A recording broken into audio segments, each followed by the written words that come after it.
you would never wear your niece's panties? No, never. Have you ever off into her underwear? Absolutely not. Question for you, Jonathan. Are you a monster? Are you a monster? Not at all. Do you see where we're going with this? I do.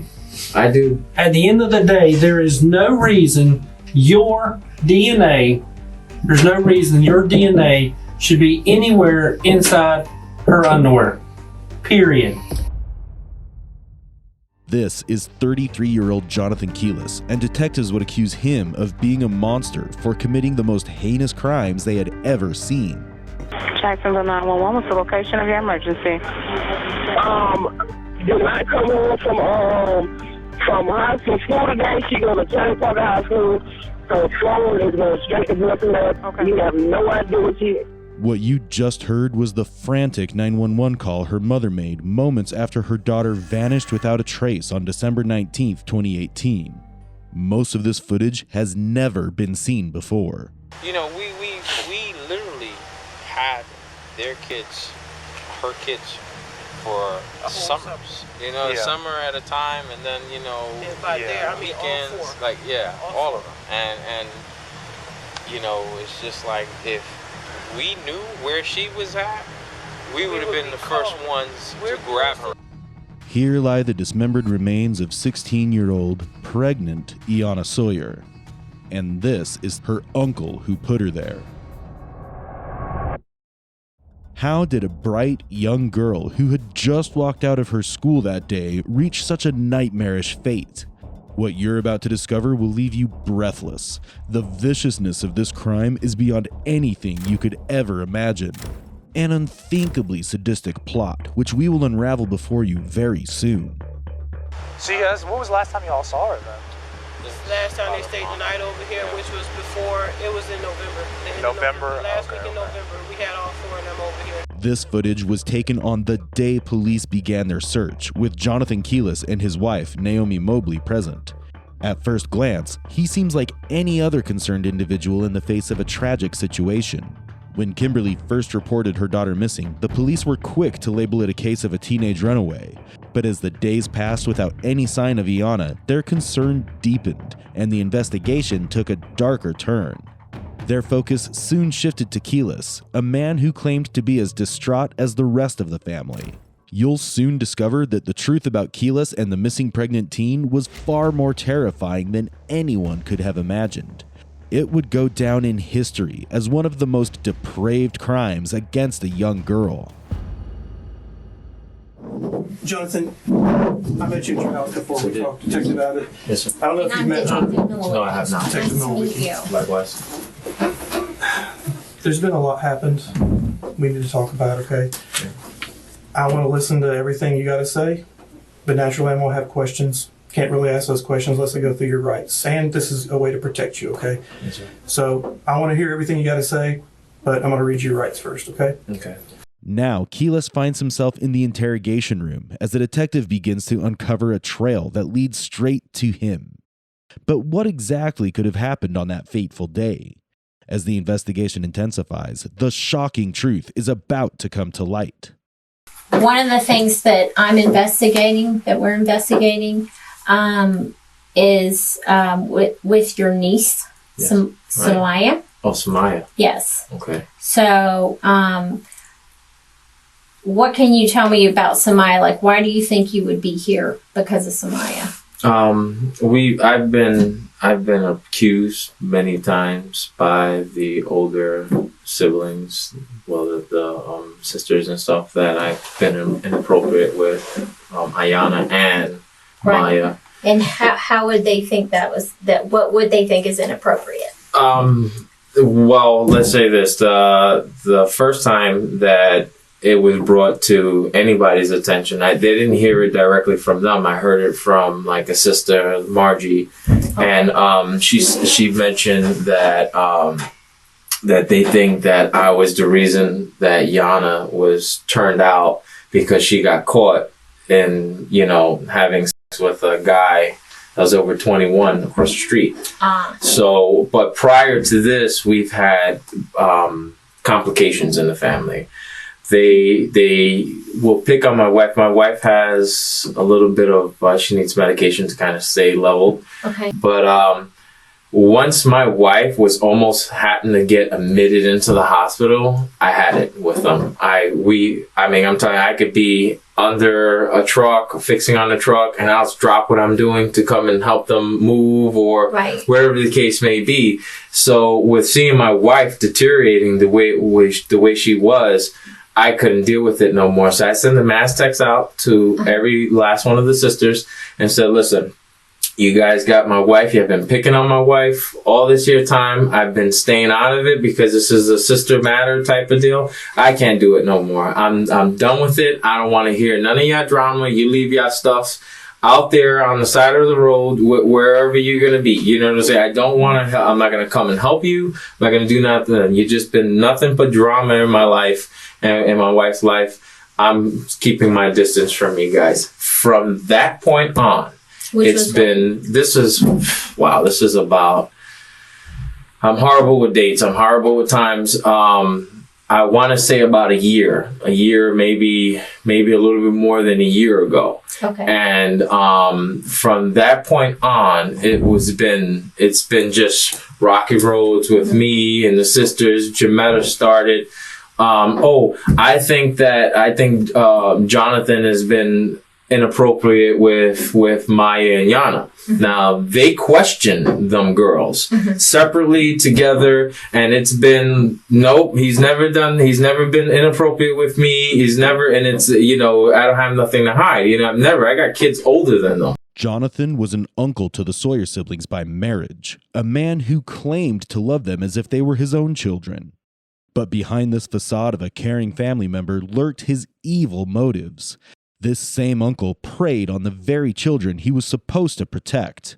Iyana and her younger sister Iyana Sawyer were not just his nieces, they were his victims.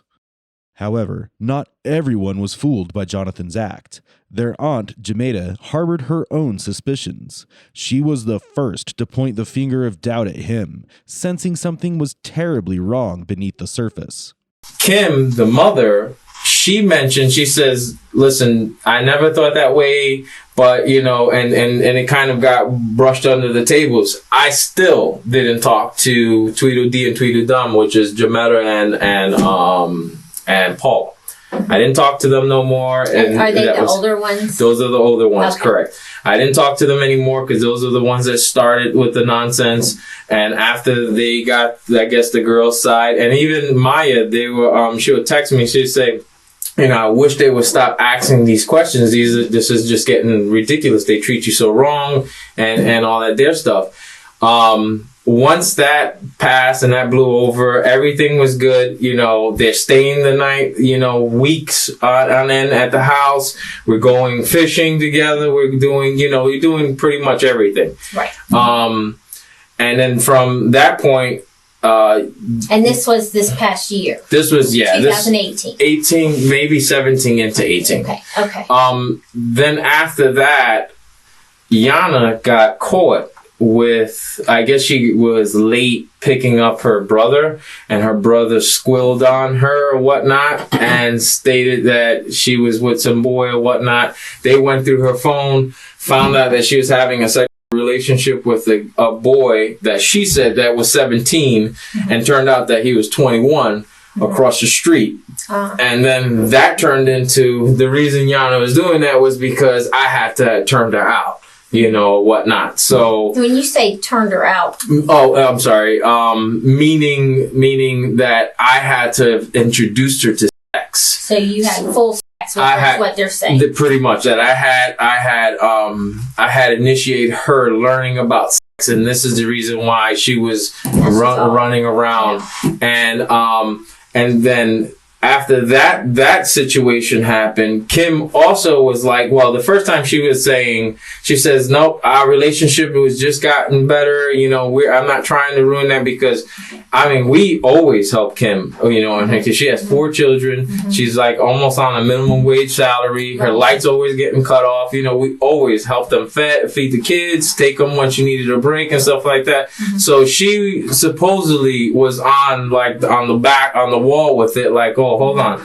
But then again, as you know, time passed, my wife made me aware. She never stopped them from, questioning them and stuff like that. But anyway, after that situation happened, they questioned her again, and they questioned both of them again. Did Uncle John ever get, fresh with you guys or come out of character or anything like that with you guys? And boom, again, nope. And Iyana was saying nope. When was that? This is the thing. That was definitely in 2018. Okay. I'm not too sure. I would say towards the middle okay. year, like maybe June, beginning July, to the middle, summer. something like that. Yeah. So they questioned the second time, and the girl said no. Said no, nothing ever. He's never been appropriate. He's only been a father figure to us. Mm-hmm. Now, their real father is just pretty much he's there, but he's not there type of deal. So notice how Jonathan exhibits the classic traits of a predator. A textbook predator often targets children who lack a strong adult presence in their lives, just as Jonathan did with Iyana and Samaya. When the girls were questioned about their uncle's behavior, both denied any inappropriate conduct, likely out of fear. The incident Jonathan cites where Iyana's brother found out about a guy she was seeing is only a fragment of the larger, more disturbing truth. As the interrogation unfolds, you'll see Jonathan revealing details that paint a different picture. He casually mentions how Iyana texted him and even discusses the relationship he had with her. What he reveals next will leave the interrogators stunned and speechless. So you're doing all these things with the girls. no, with all of them. Right, with the kids. All of the kids. But then they're accusing you of messing with the girls. Correct. Yeah, and this is they came out with that. They started like real heavy with it when Iyana went with that boy across the street and doing all that. That's when it started like really thick. And then give me an example of things they think were inappropriate. Well, I would just say what they were saying, and again, this is not something that they came directly to talk to me about, because had they did, I would have whipped out my phone and say, hey, look, no, this is what we talk about every day. And the majority of it. So you talk to them on the phone? Yeah, I talk to them. What do you So what, did you use Facebook? No. Iyana Snapchat. Iyana showed me about Snapchat. Okay. I didn't know nothing about Snapchat. I didn't even know what the hell. I know. That's their language. So, that's what she showed me how to do. And then something about score streaks. So you send pictures in the morning and then in the afternoon or whatever, as much pictures as you can send. Like selfies or whatever, or even the sky, whatever. Right. You get like a certain score streaks or whatever. Mm-hmm. I still don't understand that too well. But that's what we normally communicated through. Right. And the reason why is because, it kind of sounds like incriminating now, but it's because the messages delete. And there's a lot of things that they come tell me about their moms and that, about just their everyday struggles being in home, because they never wanted to be home. And that was just something that they didn't want their mom, because this happened before, and I'm pretty sure that's how it happened with the guy across the street, that she done went through her text messages and saw all this here stuff that they were talking about. And also prior to that, she had was talking to one of her friends about their living situation, and her mom just went smack the hell off on her, Which one? Who did she go off on? Iyana. Iyana was Iyana. Iyana, yes. Iyana was her mom at one point in time had a real tight relationship. Right. And then where that changed, I cannot put my finger on it, but it changed. And she got this sense that, mom doesn't care about us. And that's both the girls that used to, do that. Is mainly she doesn't care about us. All she cares about, Mr. Darius and is that her boyfriend? That's her boyfriend. Yeah. Mr. Darius and whatever they say about or whatnot.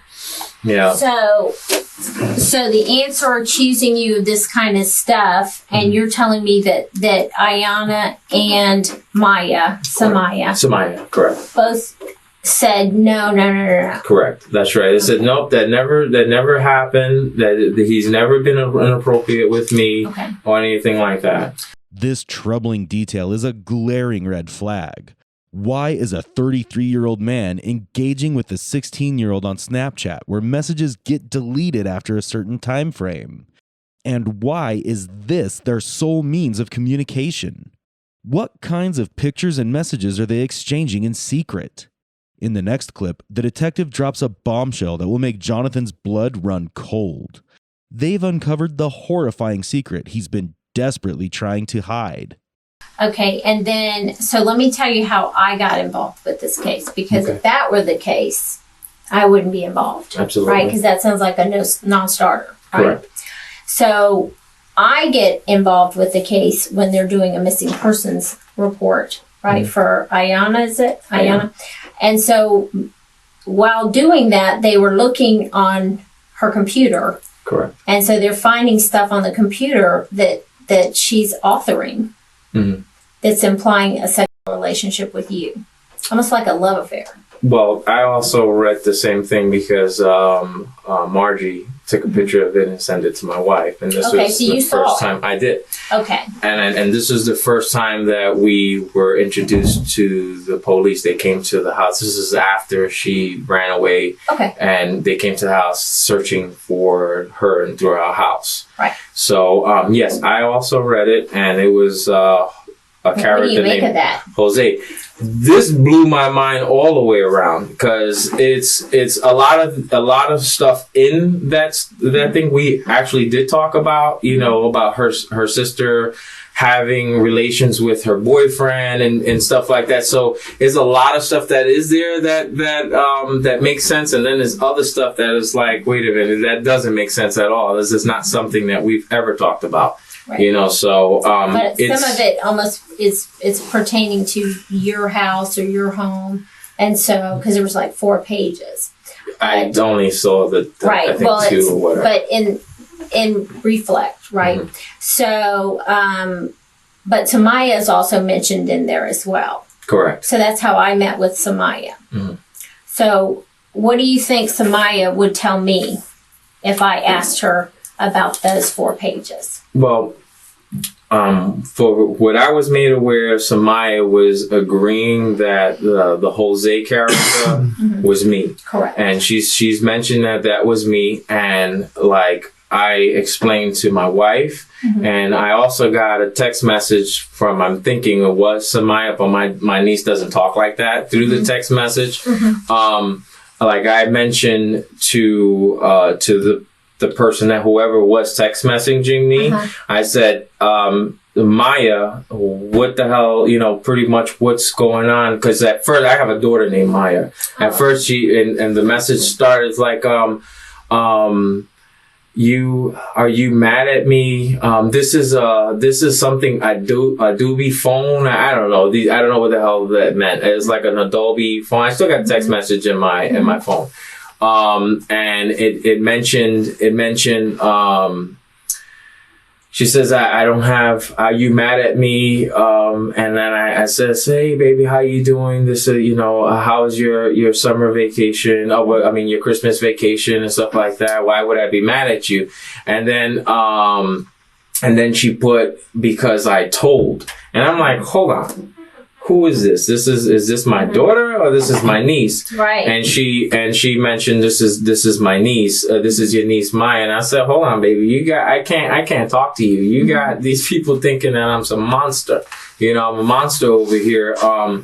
I hope I told them, because this is what I also told the police. I told the police that they most likely forced her to say whatever they're wanting her to say, because who's forcing her? Her mom. I have my nephew and her used to date. Her youngest brother Kyrie supposedly caught them on the rocks having her youngest brother. So Samaya's youngest brother. Correct. Okay, caught Samaya and Kenneth on the rocks is literally right across the street. You see, it's just wide open, having sex. Oh wow. Yes. Okay, and what was this?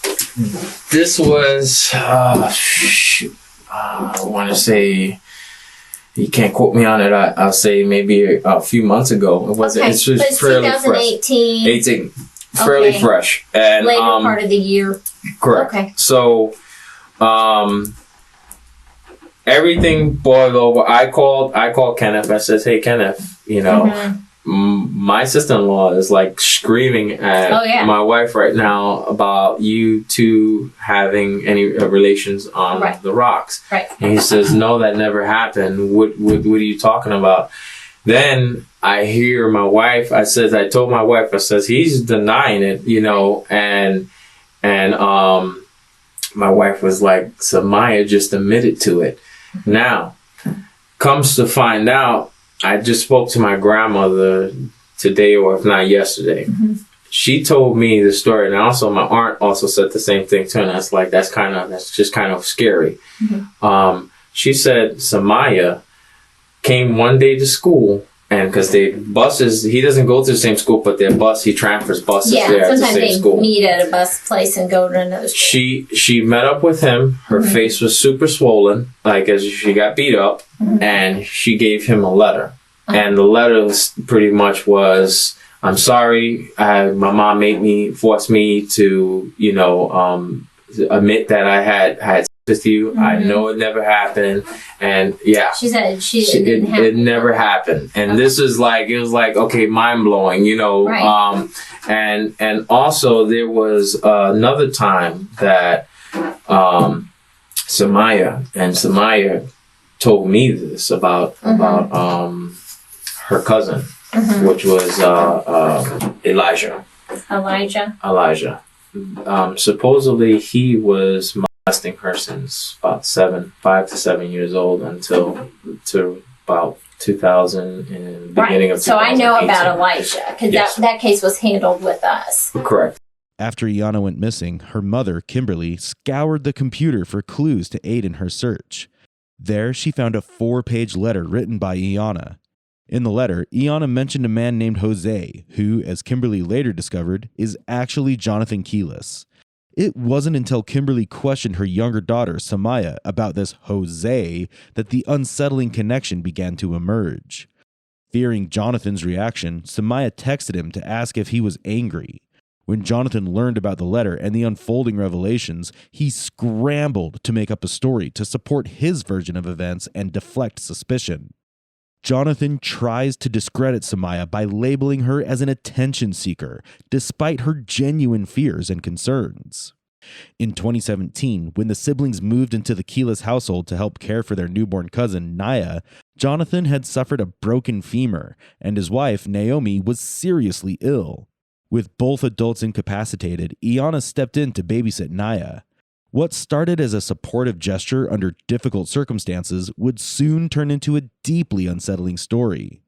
Paula mentioned to my wife once the Kenneth thing happened, she says, "This doesn't make any sense." And I truly think that she made that story up with Elijah as well, because, and this is how it's been happening. Iyana gets in trouble for something, and Maya comes up with something. Like something happens with Maya. Iyana gets in trouble with something. Maya comes something. She needs attention in some form, and I hate to say that, I really do. Right. But so far, that's kind of how things has been playing out. You know, and I, like I said, I don't want to put no shade or anything on this situation. This is a very serious situation. I understand that. But that has been the track record thus far. So now, Iyana is missing. She ran away or whatnot. Now here I am sitting in the hot seat because Maya is mentioning me as that I was, you know, I'm Mr. Jose.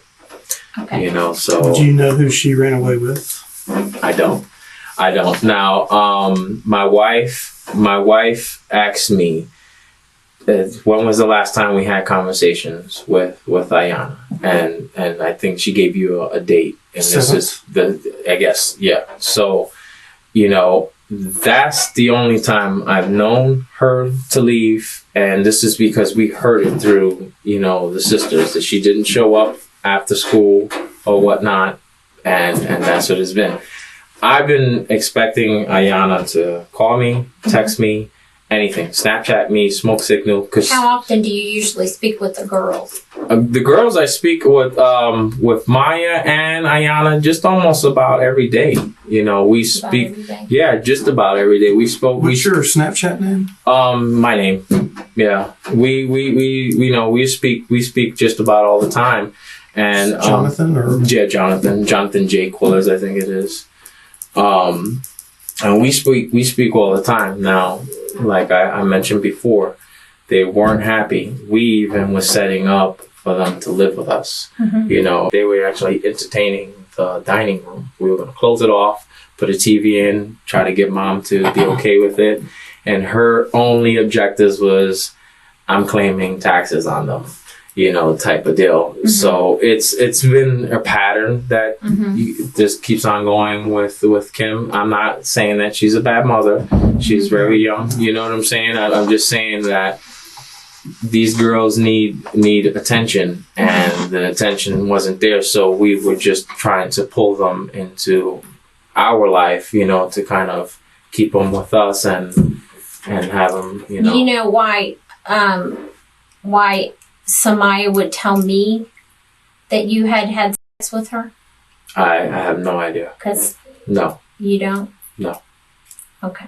Not at all. Because she's saying that you had sex with her and that she did not want to have sex with you.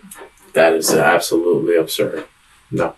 I've never, ever got it out of line with the girls, never got inappropriate with the girls. If anything, I've always been trying to educate them on these stupid boys that's out here that's all about, because Maya really, her self-esteem is this big. Right. And if you know anything about younger girls and self-esteem, you see exactly what I'm talking about. Mm-hmm. Every time I tell her how pretty, how beautiful she is, I let her know that, listen, you keep your head strong. And the same thing when she came out about Elijah situation, because she told me, you know what I'm saying? It's, the guy that's supposedly having inappropriate, contact with her, she was the one that confided to me, you know what I'm saying? And I coached her to expressing this to mom, telling them about it and stuff like that.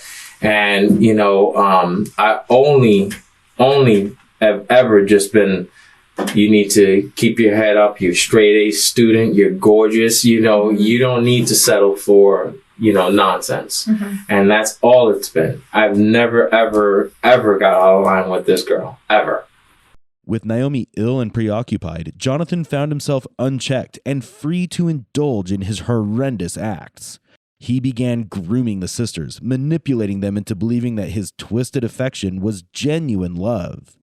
This calculated deceit allowed him to exploit their vulnerabilities and set the stage for the horrors that would follow. How would you explain that? I would say that there's no way in shape in any form. Okay. Yeah, there's no way. Jonathan. Okay. There's no doubt that you're a good guy. Mm-hmm. You're a stand-up guy. You take care of your family. You take care of your family's family. I have no doubt about that. Okay. I have no doubt you try to be a father figure. I have no doubt you try to be a positive influence on those girls. No doubt in my mind. Okay. No doubt at all. It's obvious that you love those girls like they're your own. I can see your face light up. Yeah. Nice and bright when you talk about them, because you love them like they're your own. Correct. And I don't doubt that for a second. Okay. But I also know there's a reason why your DNA came back to Samaya's kit. Okay. The kit, they sent the clothes, her kit, and everything off. Or Iyana. I'm sorry. Iyana. I'm sorry. I get the two mixed up all the time. Yeah, he's talking about Iyana. So with the case across the street, there was a kit done. Correct. And she was wearing specific clothes to include underwear. Mm-hmm. Yeah, she told me that was one of her biggest pet peeves, that they took underwear from her. Okay. So that's what he's talking That's about. that's what I was referring to. That wasn't my DNA. That I didn't. 100%. No way. It's DNA. Yeah. I'm not saying you're a monster. I don't think you're a monster at all. Okay? I think maybe they came on to you and things went a little too far. It happens all the time. Okay, did you know the age of consent in Florida is 16? Yeah. Were you aware of that? No. Not at all. It's 16. But what happened. It's done. It's over with. The main focus right now is trying to locate Iyana. Yeah. Okay. I don't know where Iyana is at. I have no idea where to find her. She never told me anything about running away, and I can't. I don't know. I can't give you any information I don't have about her. Period. You know. Did you know that truck number 7 picked up the rollaway garbage on December 20th from the landfill? I don't know what truck number. What are you talking about as far as the large container that takes about a week to fill up? Oh, and At your work. At your work? Oh, I don't know what trucks pick them. The detectives are employing a strategic tactic, asserting that they believe Jonathan is a good guy in an attempt to appeal to his psyche and coax a confession. They have also already discovered suspicious items in a garbage truck and connected the dots to Jonathan, which revealed a gruesome reality. Yeah, I hear what you're saying. So That's no I'm way. just saying, no, there's 100%. It's No. Because either I'm lying or it's 100%, and I'm telling you it's 100%. Yeah. That is something that I would never do in my business, in what I do. And let me tell you why. I have a policy on that. Because when I do what I do, because I'm special assault, that's what I do, right? Mm-hmm. If I go in a room and I say, yeah, I found your DNA, and they know their DNA couldn't be there, see, I'm fishing in the dark, I'm swatting at flies. And there's no sense in doing that because it backfires every time. And when I train other detectives, I tell them, don't you go in there and bullshit about DNA, because it either is or isn't. And if you don't know, then shut your mouth. That's where I'm at. I'm not shutting my mouth. The DNA's there. Now, I don't know how it got there in her underwear, so I'm not going there, but I'm just telling you.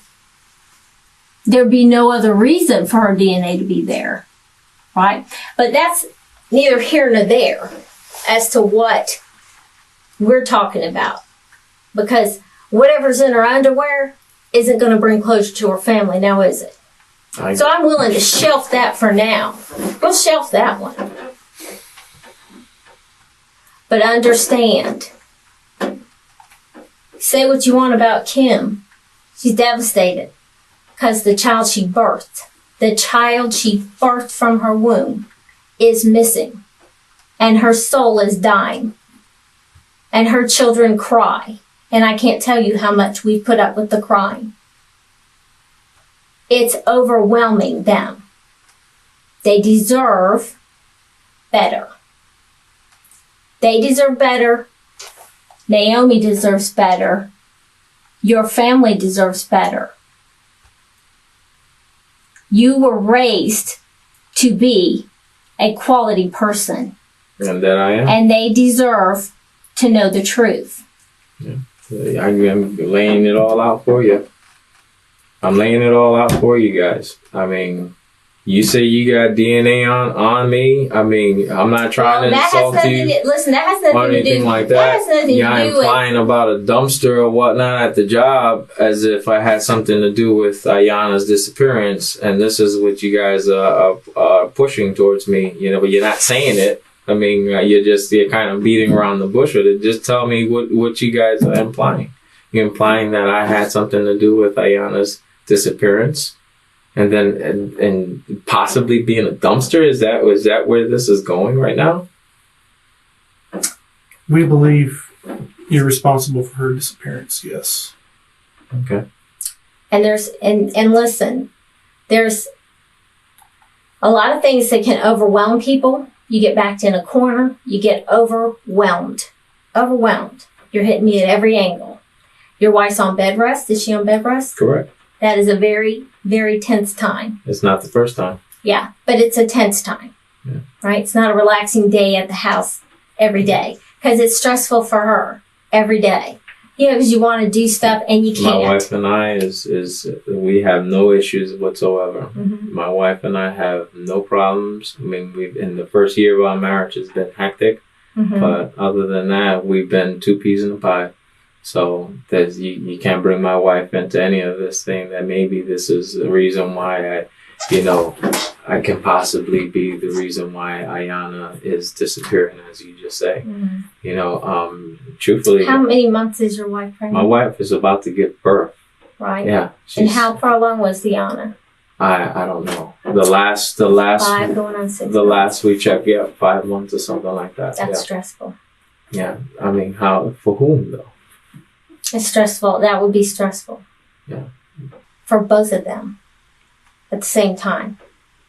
I wouldn't know anything about Iyana being stressed about any baby, because when she finally let anybody know about her being pregnant, she was over 5 months already.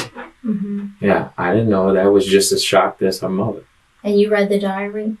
I'm sorry? You read the diary. I just read only the the pages that was given to my wife. How would you surmise that diary? As a girl that had a vivid imagination. Who was in love. Yeah, and you know what? Iyana's track record with boys is not. Yeah. It's pretty intensive with her falling in love with people. And the thing about the diary, it was written over from 2017 through 2018, and the same love was the same love the whole time. And it wasn't the kid across the street. Yeah. Yeah. The last I checked was, she's pretty, you're handsome. Let's just not even beat around the bush. And she's very clear. She's very clear. It's the same guy.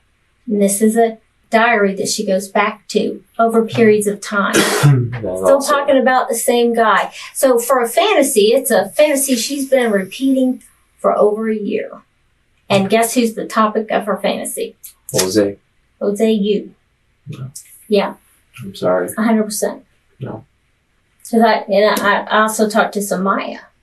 Yeah. Who's Jose? So Jose is my uncle. Yeah.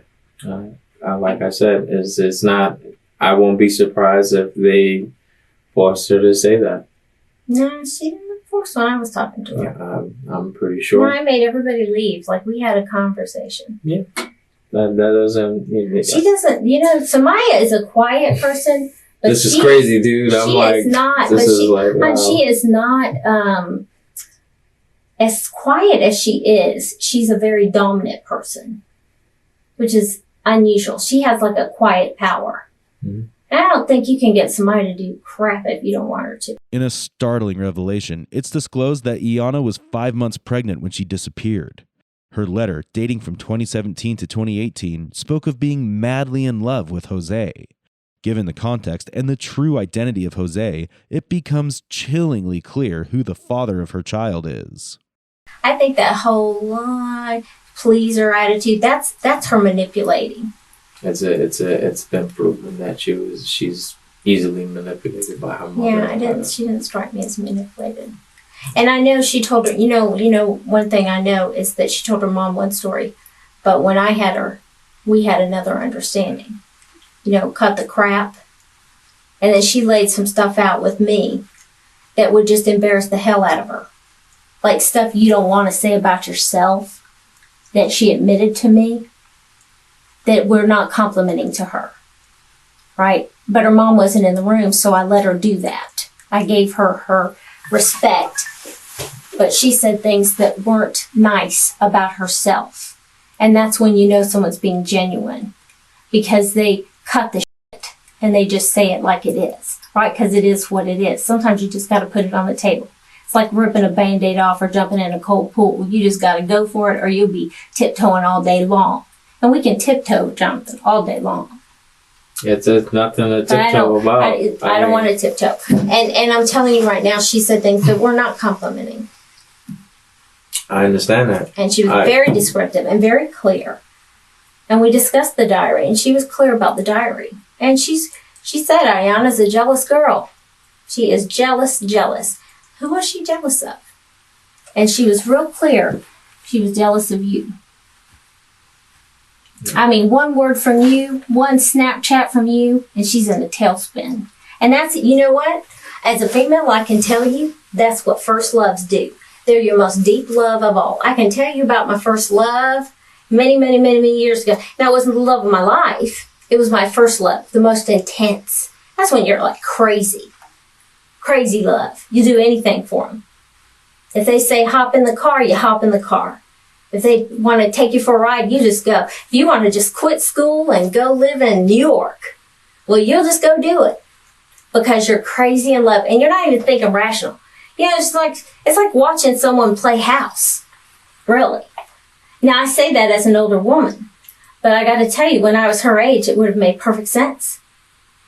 You fall in love and you think, oh, we're going to go get a house and set up shop. And I'm not even thinking about how we're going to make a living, or that I'm underage, or that I don't have my education. That's how crazy love is when you're crazy in love. You're very gullible. Okay? And she's gullible. She was gullible. And she was madly in love for over a year. Yeah. Over a year. I'm sorry. And then I have DNA. Then I have DNA in the pants that will not go away. Listen, I wouldn't be this calm. I would be working you over a little bit more. But that seals my deal. But, and like I said, we can shelf that part. Because at this point, Detective Abbott and I are more concerned with more pressing issue. Okay, and notice we're not looking for Iyana. Yeah. We're saying closure for the family. I don't have any deal with Iyana's disappearance, and that's just what it's going to be. I'm sorry. And you guys are charging me with it? No. I'm not charging you with that. I have an accusation from Samaya. Mm-hmm. Okay, that's very descriptive. So I'm not charging you at this point with anything with Iyana. So I'm wanting closure. I can't give you any closure that I can't give you any closure. I have nothing to do with. I'm sorry. I wish I can help you. I can't. I think you absolutely could if you wanted to. No, I can't. I know this sucks. No, this is there's no way, beyond sucks. There's no way to turn back the time. What happened. We know that. That's. I just need you to tell me what happened. I can't give you anything that I don't know anything about. I can't give you anything. I understand, you guys got a job to do or whatnot, but you are looking at the wrong person. I have nothing to do with that girl disappearing whatsoever. Now, Samaya, in that situation, you will figure out that this is all bogus. And I have nothing to do with this either. That may be the case. Yeah. But I don't think I'm looking at the wrong guy. No, I'm sorry. Then you know what? You just guys got to charge me for whatever you got to do. Unless you have any other questions for me. Right now, I'm just beyond just baffled that I'm a person of interest in the disappearance of my niece. And then also, what you're saying here as far as DNA goes, there's no way. See, because you 100%. you say that 100%. Okay, you say that you guys got my DNA, and I'm saying there's no way that you guys got my DNA because I've never, ever been disrespectful to my wife or to any of these girls whatsoever. Give us a moment. The veil of secrecy is lifted, exposing the profound emotional abuse Jonathan inflicted on the siblings. His relentless denials only underscore the depth of his depravity. He shattered Iyana's life and showed no mercy to Samaya either, leaving a trail of devastation in his wake.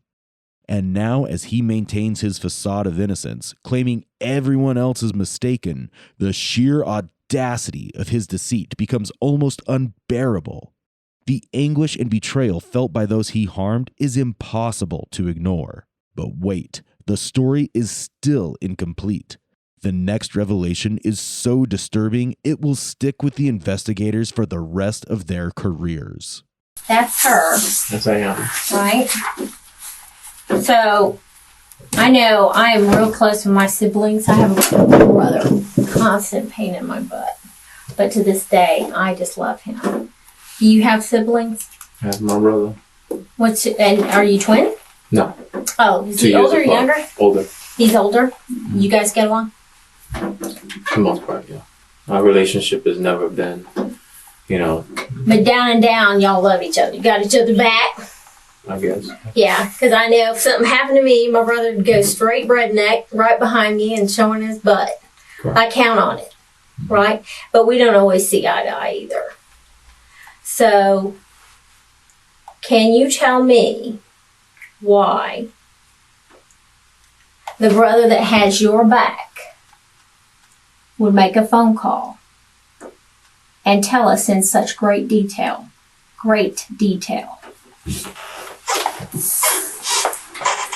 how she must have been suffering? Everything he's told us is lining up. Your job's cooperating. They're pulling all the video. Yeah. They've got the cadaver dog back there in the back where the old cars are. Mm-hmm. Okay.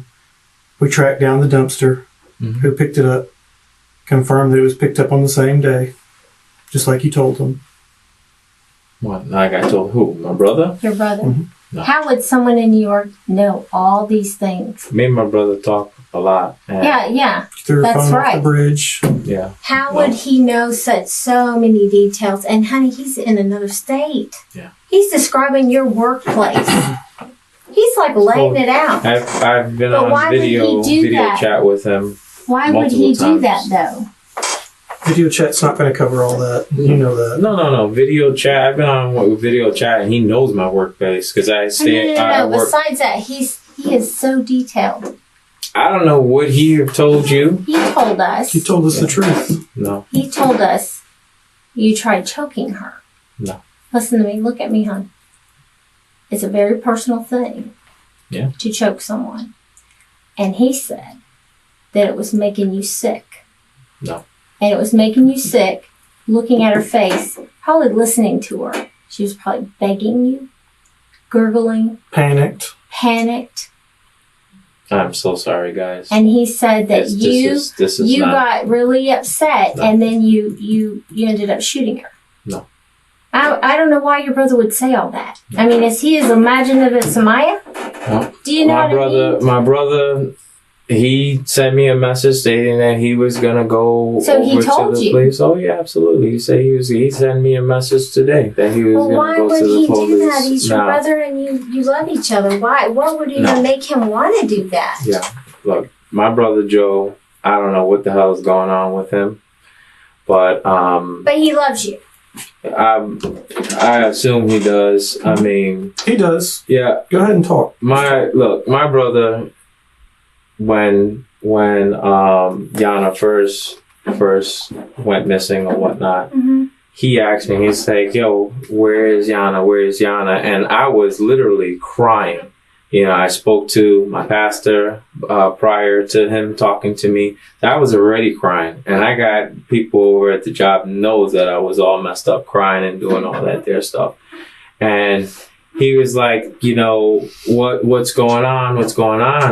And I was like, dude, Iyana done disappeared. She hasn't made it home yet, And he was like, well, where is she? I was saying, I told him, because he kept on saying, where is she? And my response to him was, yeah, I got her tied up in the back, start being sarcastic. And from that point on, after we, did the conversation, because I spoke to my wife after that and stuff like that, I didn't speak to him probably until maybe 3 days after that. I think it was after you guys came over to the house. And I explained to him, the homicide detectives came over to the house and all that. And he was like, man, what do you, what's going on and all that? And I said, they're just their routine thing. I gave them DNA or whatnot, whatever they asked for, I gave them. I'm compliant. I have nothing to hide. And he was like, man, yeah, that's just so messed up. Why are they looking at you though? That was our conversation. And then comes, I believe yesterday, he called me again and he's all all f***ed up, all messed up. And I'm like, yo, dude, what the hell is going on with you? And he says, no, I can't believe that you did that to that girl and all that there stuff. I was like, hold on, bro. How long you been feeling this since the last time we talked? He's like, yeah, I haven't been able to eat. I haven't been able to sleep and doing. I was like, dude, I could have put that shit to bed from the beginning. You know, if you know, we always joke about, because my brother and our relationship that's all it's been. We grew up together, but his style of life didn't concur with my style of life. I was in, you know, the NYPD auxiliary police office, and he was a drug dealer, you know, so our life didn't, you know, coincide with each other. So, you know, we never been that tight. So anything that we've ever talked about was always on joking basis. You know, him being in love with a midget, you know what I'm saying? You know, him being with other women around his wife and all that dear stuff because he's Muslim or whatnot. Everything has always been on a joking matter. Like, I would, you know, I don't understand. He wasn't joking when he called it. Jonathan never expected his brother Joseph to turn him in. But unlike Jonathan, Joseph had a moral compass and couldn't bear the weight of the hidden truth. He called the police, exposing Jonathan's devious scheme.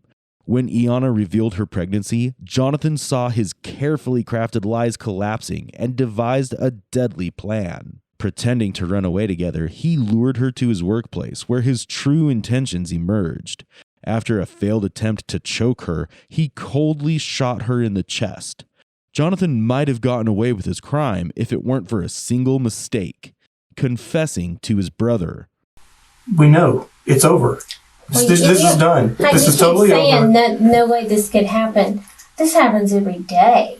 Yeah. You can sit there They were questioning you. And go over this 1,000 times and keep saying no. But we know. The DNA doesn't lie. We know this happens. Okay? Your brother had too many details, and maybe you did walk through on the video chat or whatever. He knew things about the inside of that junkyard that he wouldn't know. He knew things about that bridge that's between your home and your work, where you told him you threw her phone off in the river. No way. And you're going to sit there and still say no. We have a dive team looking. Your boss is helping. Yep. We've got dogs in that yard. They found a car. It's the little things, when we went out there, they found a car with blood in it.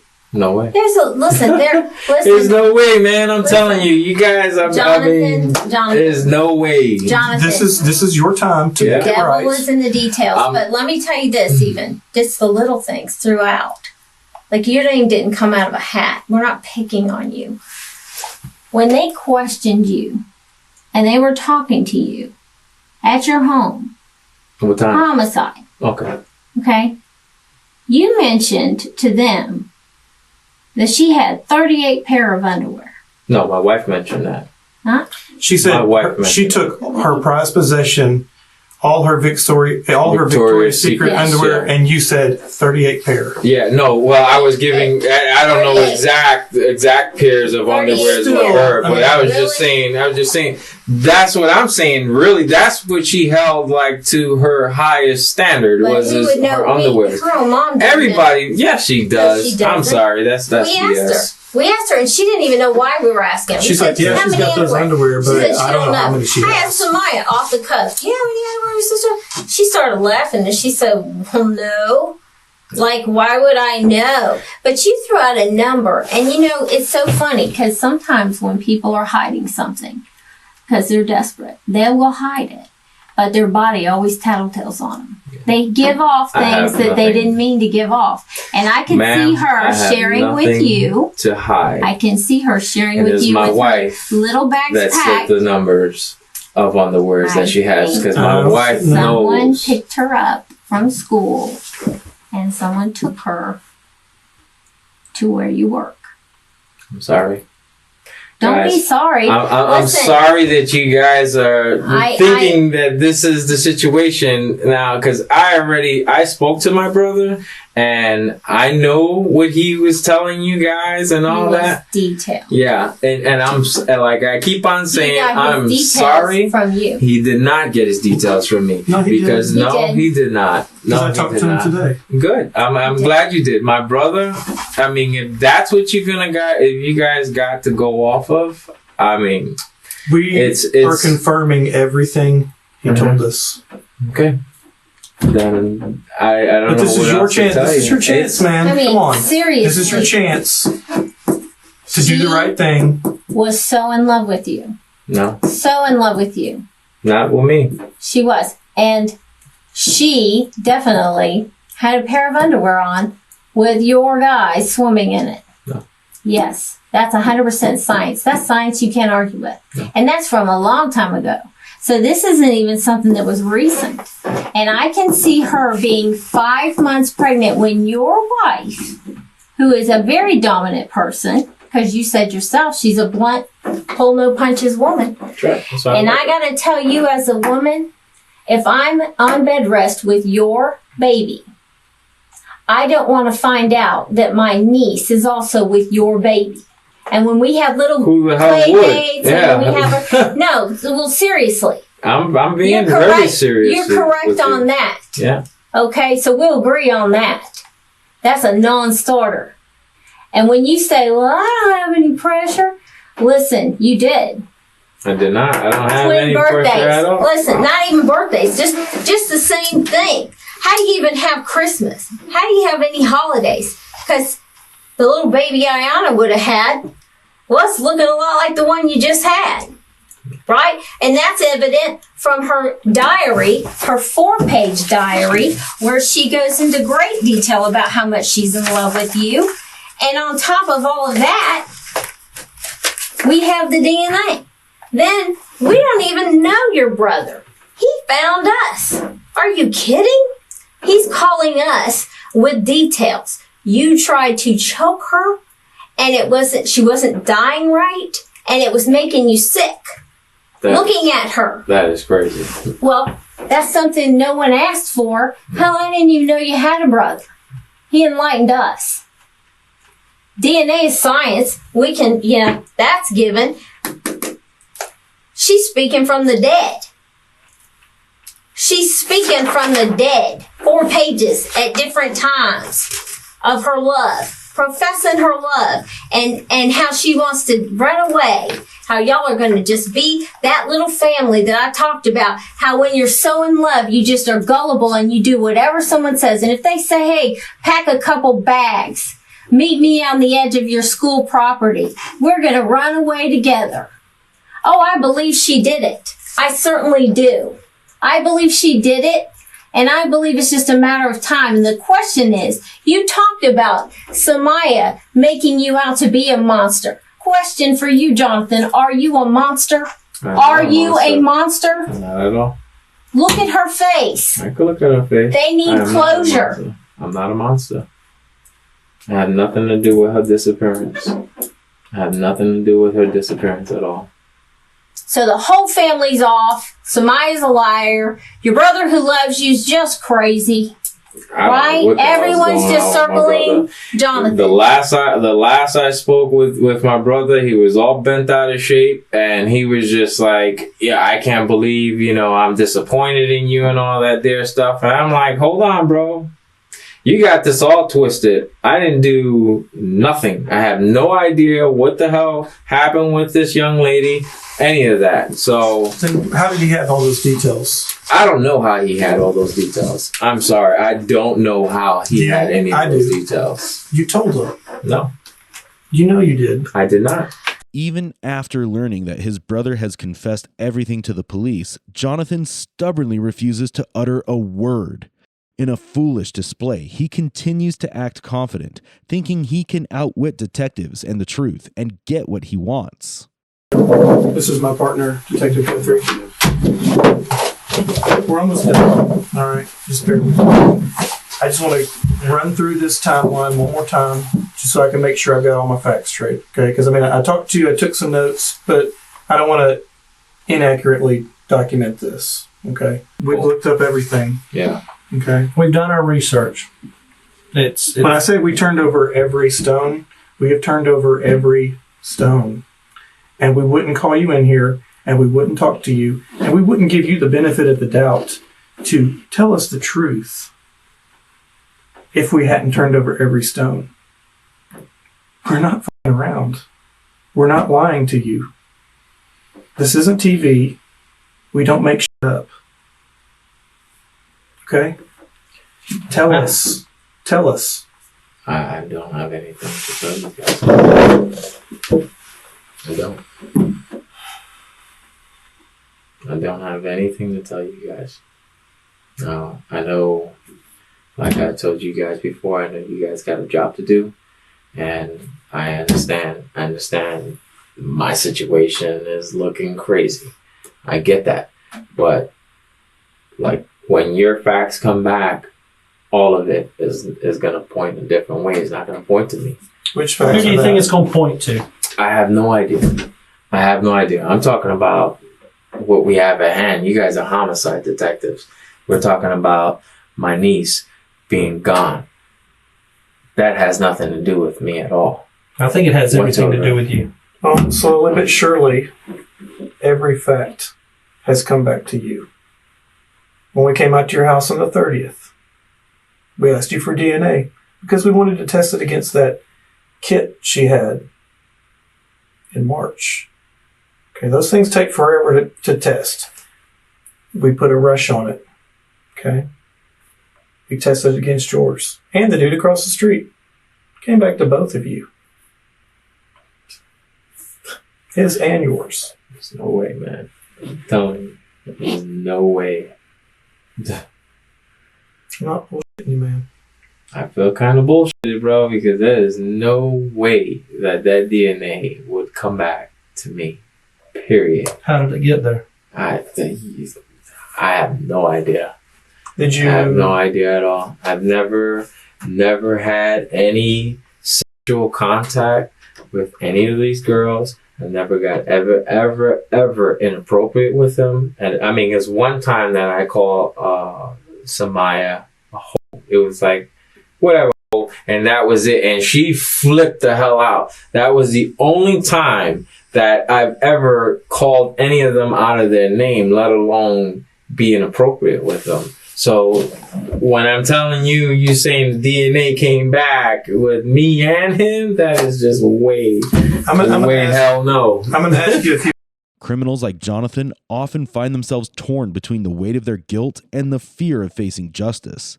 In the safety of a close relationship, they may feel more in control, believing that a family member's loyalty will shield them from the full force of the law. Questions, and these may sound very bizarre and out of left field. Okay, so don't be offended by this. Have you ever worn her underwear? No. Have you ever jerked off into her underwear? Absolutely not. Okay. Your wife, she's a lot taller than her. She weighs a lot more. I'm not saying she's overweight, but she's pregnant. Yeah. Does your wife and her share underwear? No. No, my wife would never wear, And you would never wear your niece's panties? No, never. Okay. Would they even fit? I couldn't tell you. She's real skinny, so the last I checked that. Do you see where we're going with this? I do.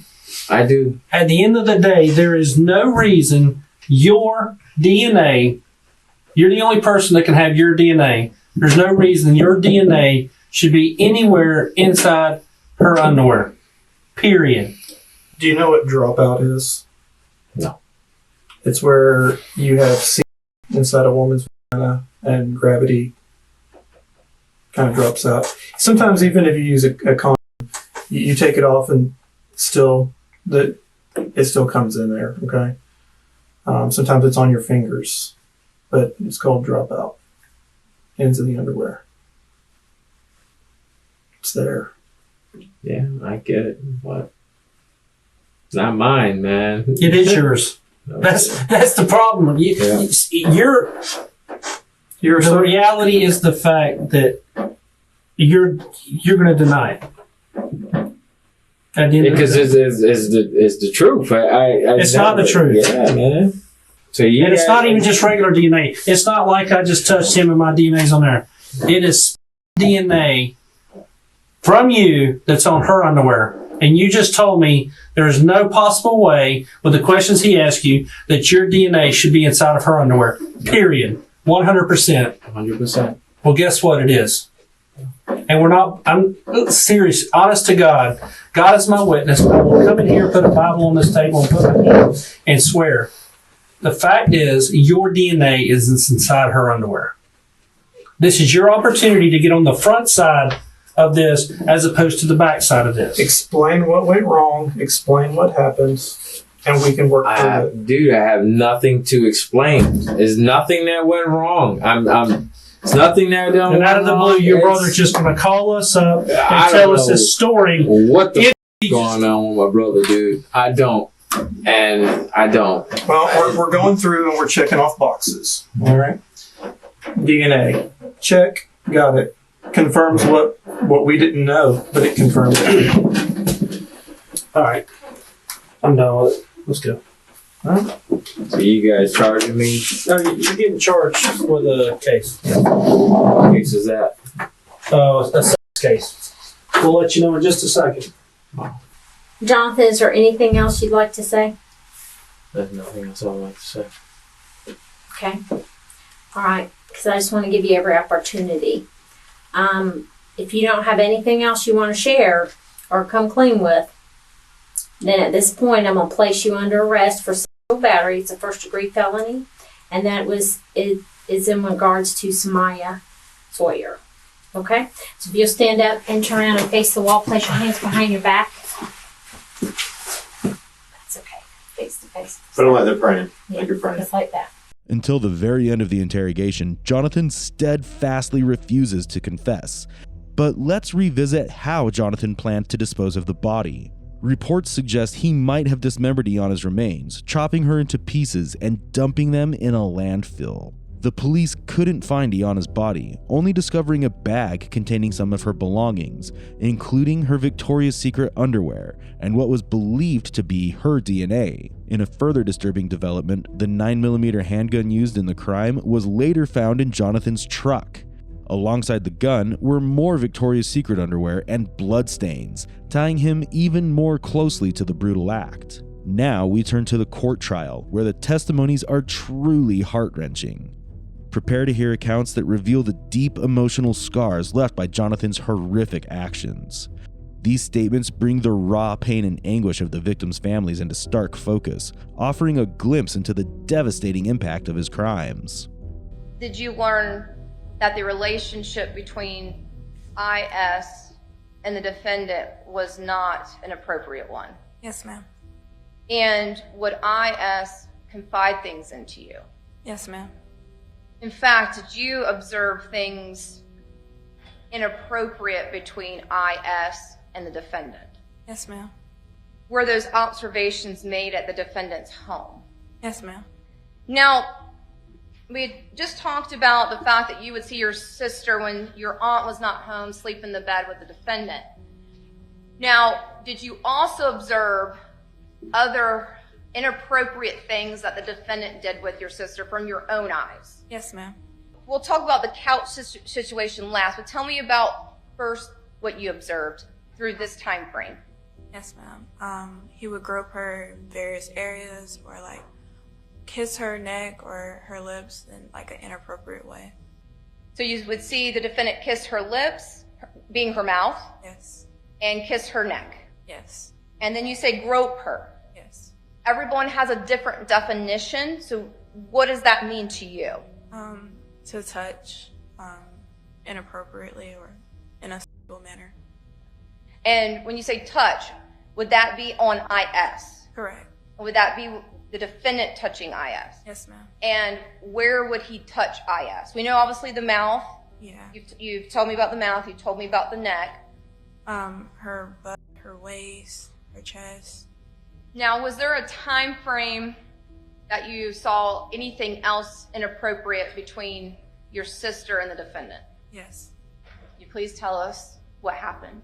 Yes. I was on one end of the couch, sleep, and IS and the defendant were on another, having a sexual encounter, and I could hear and feel the couch move. And so just to be clear, was it dark in the room? Yes. Did you ever open your eyes? No. Could you hear sounds? Yes. Could you hear sounds of more than one person? Yes. Could you identify who those individuals were? Yes, ma'am. And who were they? The defendant and IS. Were you aware prior to what happened on this particular day that something inappropriate was happening between IS and the defendant? Yes, ma'am.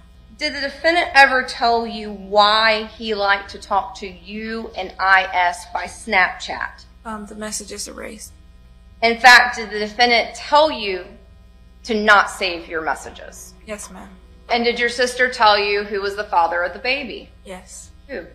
The defendant. And what did the defendant do to you while you were on the couch? He was touching me. I know it's hard, I know, but we gotta have you speak up because we just all need to make sure we know what you're saying, okay? I know it's hard. He was touching me. Okay. When you say touching me, I know I have to ask the difficult questions. I apologize again. When you say touching me, what is the defendant touching you with? His genitals. Did you ever go to your mom and tell her? No. Were you, in fact, the one that got confronted about it? Yes. And was that because your mom had found something? Yes. And based upon that, did your mom then confront you? Yes. Had your mom not found something and had not confronted you, would you have told? No. Were you afraid to tell anything? Yes. So you did not freely tell this information, did you? No, I didn't. Were you also protecting your sister? Yes. And why? I thought she was going with my grandma, and I wanted to keep our friendship. Did you think if you told about this that your sister would be mad at you? Yeah. And did you want to keep her secret from the world? Yeah. If you could? Yeah. You cannot tell us anything that you ever witnessed or suspected outside of those allegations that you questioned your nieces about that would be considered inappropriate behavior between your nieces, ISS, or IS, and Mr. Quilles, correct? In hindsight, as opposed to with all the new information, I can sit back and say, okay, well, that was strange, to cooking my niece a meal every time, especially knowing that she was also pregnant at the same time that I was pregnant. At that time, no, but afterwards, having over 4.5, almost 5 years to sit back and think in hindsight, yes, I will say that that was extremely strange. When I realized, as when I walked into, I saw him hugging her, and he wasn't hugging her like you would a buddy, a pal, or a niece, or nephew. He was hugging her like you would your spouse, your mate, or someone you was in love with. When I walked out and I seen him, he was hugging her. He jumped. I startled him. The trial began on September 14th, 2023, marking the start of a pivotal chapter in the case. During this period, detectives orchestrated a strategic move by convincing some of the inmates where Jonathan was being held to engage in conversation with him. One of these inmates was wired with a hidden microphone to record their interactions. In a shocking confession, Jonathan admitted to killing Iyana, claiming he had no other choice but to end her life. These incriminating statements were later presented as crucial testimonies in court, adding another layer to the trove of evidence against him. On September 21st, the jury reached the verdict after less than 1 hour of deliberation. Jonathan was found guilty on 2 counts of first-degree murder and sexual battery. On October 2nd, 2023, he was sentenced to 3 consecutive life sentences. He will also be designated as a sexual predator. Iyana's story serves as a stark reminder of the hidden dangers that can lurk beneath familiar faces. Her memory urges us to stay vigilant and protect our children from those who might harm them, no matter how trustworthy they seem. The profound trauma inflicted on her sister Samaya will forever alter her life, casting a shadow that no one can truly erase.